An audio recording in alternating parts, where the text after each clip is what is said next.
A red dragon makes her debut and a green gown stops the show, and both have more meaning than you might think. Episode 5 of House of the Dragon was way more than just those gnarly nuptials.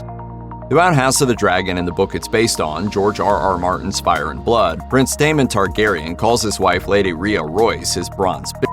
Daemon and Rhea's marriage isn't a happy one to say the least. It's not even much of a marriage. We find out in episode 5 they are yet to consummate their union, and Daemon spends little to no time in his wife's homeland, the Vale. So why does he call her Bronze? House Royce ruled as Bronze Kings until House Aaron assumed power during the Andal invasion. Their flag is a bronze square framed by ancient runes, and they wear bronze armor, as does Rhea when she goes hunting in episode 5. Why Daemon dislikes her so much is left to the reader's imagination, as are the circumstances of her death. In Martin's writing, she dies 9 days after hitting her head against a stone when she's thrown from her horse during a falconry hunt. Or have you at last come to consummate our marriage? In House of the Dragon, Daemon causes her horse to rear up and finishes the job with a stone after she mocks him for his impotence, which is becoming a running theme when it comes to the Rogue Prince. Sir Criston Cole might have admitted to dalliances in his youth, but that was before he recorded his name in the White Book of the King's Guard and swore a vow of chastity. Whether he actually has strong feelings for Rhaenyra or is merely more pious and rule-following than he let on, the princess's White Knight is desperate to absolve himself of his sin, some way, somehow. First, he asks Rhaenyra to run away with him rather than marry Laenor Velaryon, as she's been commanded to do.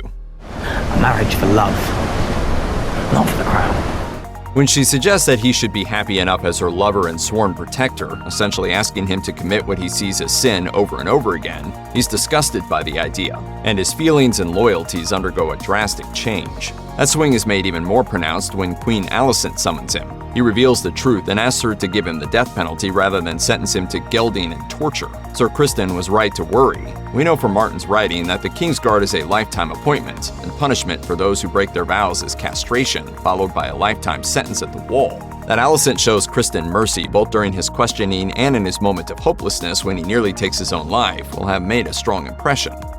As a Targaryen without a dragon, King Viserys is something of an outlier.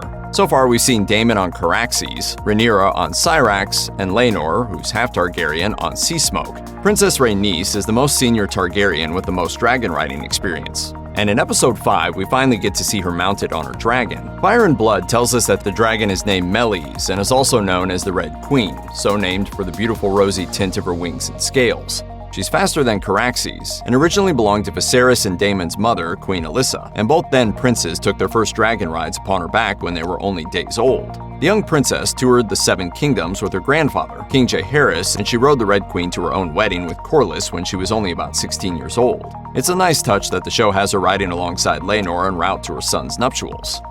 Fire and Blood is a fictional collected history compiled from different sources who were privy to different events in different ways, and who each had their own political point of view and allegiances. The narrator whose accounts are often the most detailed and scandalous is Mushroom, a dwarf who served as fool to King Viserys' court. His physical appearance, 3 feet tall with an oversized head, and position as fool led many in the nobility to assume that he was intellectually disabled, but he was actually savvy and observant. Fans of Fire and Blood have had their fingers crossed that we might get to see Mushroom as a character in House of the Dragon.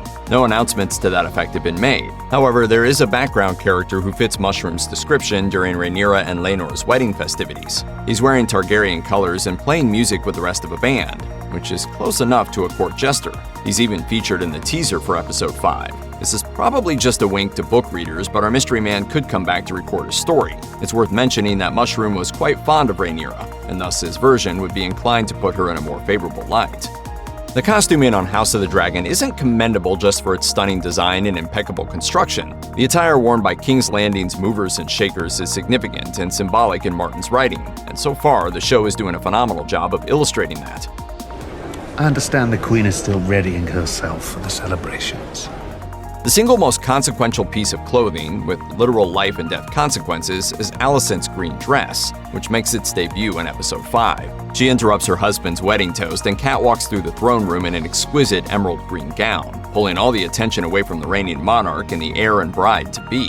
Larys Strong asks his brother if he remembers what color House Hightower uses in its beacon to call its people to war. The answer is green. That means with this dress, Alicent is effectively using fashion to fire the first shots in the coming Targaryen civil war. It's her unofficial proclamation that she does in fact want her son, Aegon, to be king. The occasion for which she wears the dress is a change from the book.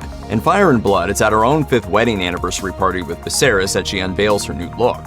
When, in coming episodes, characters begin to align themselves with the Greens, it's this gown that gives their side its name.